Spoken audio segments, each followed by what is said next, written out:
నేను నరసింహరావు అండి, ఏబిఎన్ ఆంధ్రజ్యోతి జర్నలిస్ట్ని.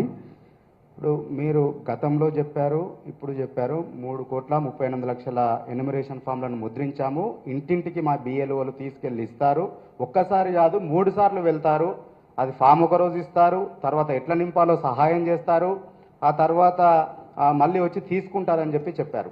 కానీ హైదరాబాద్ నగరంలో మెజారిటీ ఏరియాలో, స్వయంగా నేనుండే ఏరియాలో నా ఇంటికి కూడా ఈ క్షణం వరకు కూడా ఎన్యుమరేషన్ ఫామ్ తీసుకొని బిఎల్ఓ రాలేదు. ఇట్లా చాలా కాలనీలో ఈ పరిస్థితి ఉంది. సో దీనిపైన పర్యవేక్షణ లోపమా, ఎందుకు బిఎల్ఓలు ఇండ్లకు రావట్లేదు? సో ఈ పర్యవేక్షణ లోపం వల్ల, రాకపోవడం వల్ల, ఇక్కడ హైదరాబాద్లో మెజారిటీ వాళ్ళు ఎట్లుంటారంటే రోజువారీ పనులు చేసుకునేటువంటి వాళ్ళు ఉంటారు.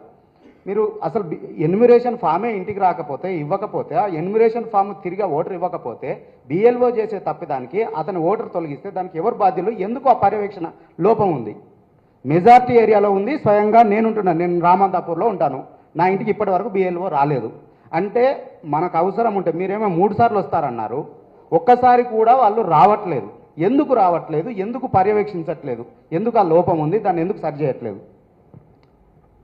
ఇప్పుడు అర్బన్ పాకెట్స్ తీసుకుంటే బిఎల్ఓ యొక్క లోపమే కాకపోయినా అర్బన్ పాకెట్స్లో హౌసెస్, ఇల్లు ఏ విధంగా ఉన్నాయంటే, పోలింగ్ స్టేషన్ అనేది దానికి ఒక పరిధి అనేది ఉంటుంది, 2 కిలోమీటర్స్ రేడియస్. ఆ 2 కిలోమీటర్స్ రేడియస్లో ఉన్న ప్రతి ఒక్కరికి ఒక పోలింగ్ స్టేషన్ కింద తీసుకోవడం జరుగుతుంది.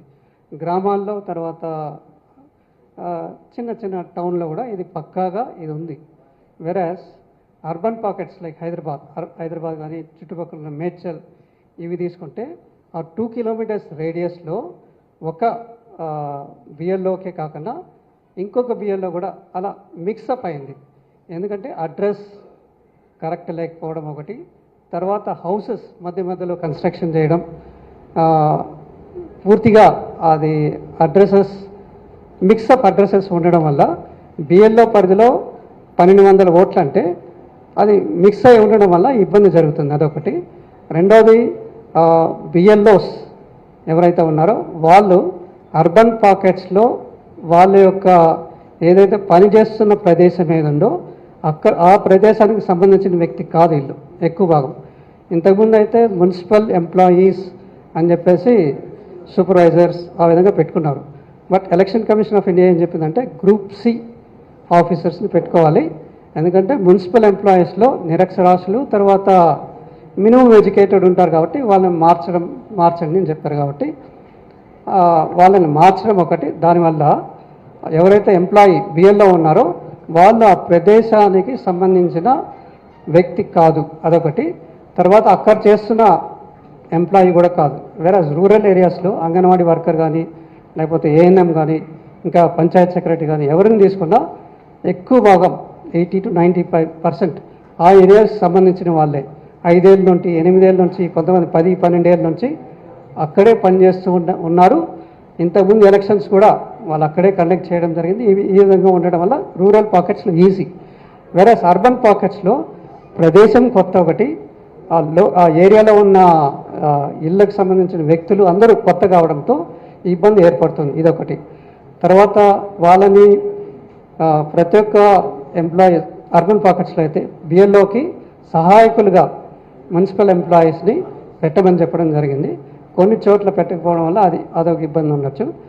తర్వాత ఇంకోటి, వాళ్ళు మీరు అంటున్నట్టు తిరగడం లేదు అంటే వాళ్ళకి ఎక్కడ ఉంటున్నారు, నాకున్న 1200 మంది ఓటర్స్లో వాళ్ళు ఏ హౌస్లో ఉంటున్నారు, ఏ అడ్రస్లో ఉంటున్నారు తెలియకపోవడం ఒకటి. దాన్ని తెలియపరచడం, వాళ్ళకి కొంచెం సహాయపడడానికే మున్సిపల్ ఎంప్లాయీస్ని సహాయకులుగా యాజ్ హెల్పర్స్గా పెట్టుకోమని చెప్పడం జరిగింది. ఇది కొంత లోపం ఉండొచ్చు. Again will give some directions అంటే. ఓకే,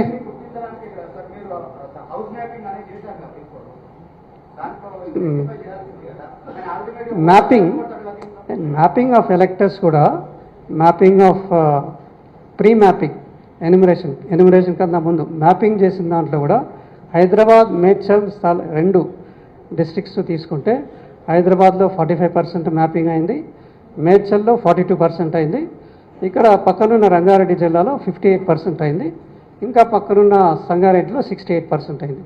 మిగతా అన్ని జిల్లాల్లో తీసుకుంటే 90%, 99%, 95% అలా మ్యాపింగ్ చేయగలిగారు.